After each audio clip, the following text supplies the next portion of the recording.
करें basically adjustment of partners की, जहाँ पर मेन 5 पॉइंट्स है। Reserve, accumulated profit and loss, जिसमें प्रॉफिट भी आएगा लॉस भी आएगा अगर दे रखा है बैलेंस शीट में।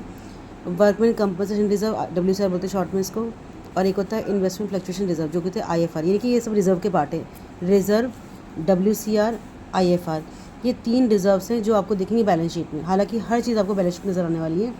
और एक लास्ट पॉइंट है इसका डेफर्ड रेवेन्यू एक्सपेंडिचर। इन ये 5 ऐसी एडजस्टमेंट है जो बैलेंस शीट में अगर आपको दिखती हैं तो पहले आपको इनको सॉल्व करना है। अलॉन्ग विद गुडविल भी एक चीज़ है जो गुडविल हम लास्ट में डिस्कस कर चुके थे।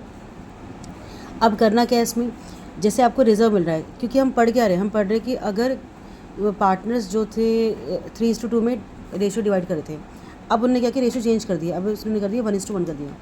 तो कैसे डील करेंगे हम इनको, कैसे चेंज करेंगे? तो आपने क्या करना है, जो पुराने रिजर्व्स हैं उन सबको वाइंड अप कर दोगे। उसका इफेक्ट आप आगे नहीं दिखाओगे। और जो भी किसी को कम मिल रहा है, किसी को ज़्यादा मिलता है, उसको बैलेंस कर दोगे। कैसे? जैसे आपका बैलेंस शीट में कोई रिजर्व कहाँ दिखता है, किस साइड होता है बैलेंस शीट? बताओ। रिजर्व अगर मैंने बनाया ये लायबिलिटी, ये अमाउंट, ये एसेट्स। अब मुझे बताना आपकी रिजर्व कहाँ दी?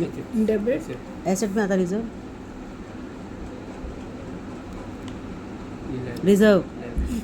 रिजर्व होता है आपकी लायबिलिटीज़, ठीक है। रिजर्व आपका आएगा आपका लायबिलिटीज़ में।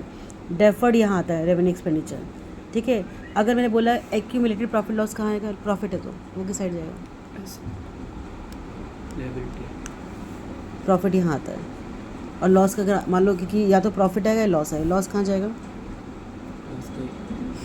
जो या तो प्रॉफिट आएगा या फिर लॉस आएगा। तो मैं एग्जांपल ले रही हूँ कि अगर प्रॉफिट है तो लायबिलिटीज़ में आएगा, तो लॉस कहाँ आएगा?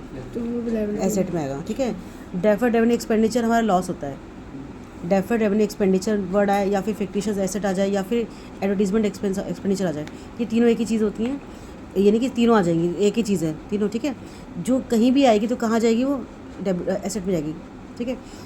लॉस और डेफर्ड का नेचर सेम जाएगा। जो भी ट्रीटमेंट हम करने वाले हैं आगे जाके वो सेम जाएगा इससे। रिजर्व के लिए क्योंकि लायबिलिटी है तो इसका ट्रीटमेंट और इसका प्रॉफिट का ट्रीटमेंट सेम जाता है। यानी कि अगर मैं 4 बातों में को देखूँ, रिजर्व और एक्यूमुलेटेड प्रॉफिट का नेचर सेम है, वो है आपकी लायबिलिटी का पार्ट। और अगर मैं देखूँ डेफर्ड रेवेन्यू एक्सपेंडिचर और एक्यूमुलेटेड लॉस को देखूँ, मैं अगर लॉस बहुत सारे इकट्ठे होकर अपने यहाँ रखे हुए हैं बैलेंस शीट में, तो उनका नेचर सेम है। अब करना क्या है इनमें, क्योंकि हम रेशो चेंज कर रहे हैं। पहले रेशो थी 3:2 और अब हो गई 1:1। तो हमें कैसे कोप करना है? तो आपने क्या चेक करना है कि कौन गेन कर रहा है, कौन सेक्रीफाइस कर रहा है। हालांकि इसमें ओल्ड के अकॉर्डिंग बटेगा। आपने क्या करना है, अब पहले आप रिजर्व खत्म कर रहे हैं, पहले लायबिलिटी पकड़ लेते हैं। अब इसको अब खत्म करना चाह रहे हो, पुराना सब खत्म कर रहे हो, क्या करोगे? इसे खत्म कर। लायबिलिटी का नेचर क्या होता है?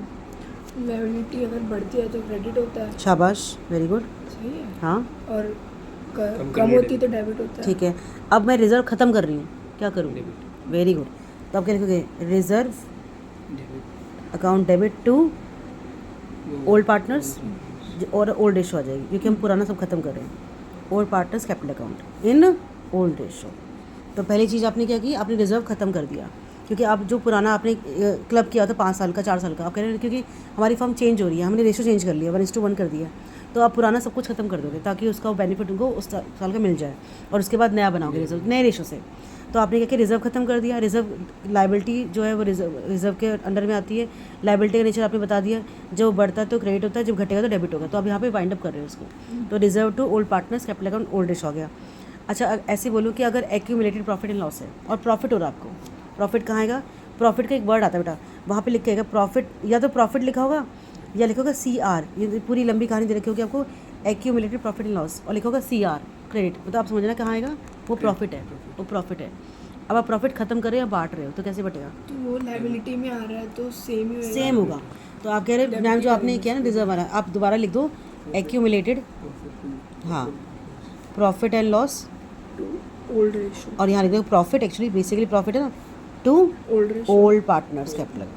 सही है, इन ओल्ड रेशो, क्योंकि हम पुराना काम खत्म कर रहे हैं।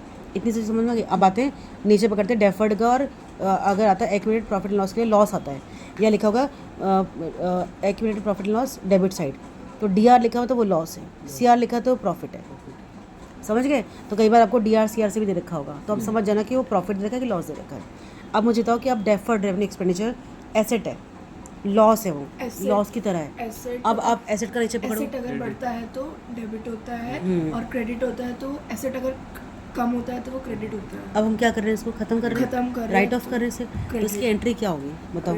तो partners account very good, old partners capital account है ना, टू डेफर्ड या जो भी ओल्ड पार्टनर्स बोल दो एग्जिस्टिंग वाले, क्योंकि पुराने को हम न्याय कर रहे हैं ना, तो old partner existing partner to deferred revenue expenditure. अच्छा, अगर लॉस वाला सिचुएशन है तो क्या करेंगे, तब क्या करना चाहिए।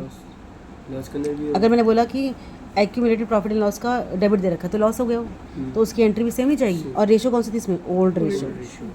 उसकी एंट्री क्या होगी, आप बोलोगे old partners capital account loss to accumulated profit and loss in old ratio. आई बात समझ में। अब आप सोच रहे होगे मैम आपने लिखे तो बहुत सारे पॉइंट्स थे, आपने रिजर्व लिखा, आपने एक्विजिशन में लिखा, आपने वर्कमैन लिखा, आपने इन्वेस्टमेंट लिखा, आपने डेफर्ड लिखा, लेकिन समझाया मैं आपको सिर्फ आपने अभी में रिजर्व और इसके अंदर 2 पार्ट्स हो गए और डेफर्ड है, क्योंकि इनका ट्रीटमेंट समथिंग एल्स, ये आपके अलग केसेस हैं। क्या आपको ये 4 केस समझ में आ गए, जिसको एक्चुअली वो है 3 केस, क्योंकि या तो एक्यूमुलेशन में प्रॉफिट होगा या लॉस होगा। ठीक है, दोबारा रिपीट कर रही हूँ, अगर एक्यूमुलेशन में CR लिखा हुआ है तो प्रॉफिट होता है, वो कहाँ जाएगा, लायबिलिटी में जाएगा। अगर एक्यूमुलेशन में प्रॉफिट एंड लॉस में DR लिखा हुआ है, डेबिट लिखा हुआ है, तो लॉस है, वो कहाँ जाएगा, एसेट में जाएगा। उसके अकॉर्डिंग आपको डील करना है। क्या इतनी बात समझ में आ गई है। WCR का और IFR का टॉपिक हम नेक्स्ट में करेंगे। ठीक है, क्लियर है। Thank you.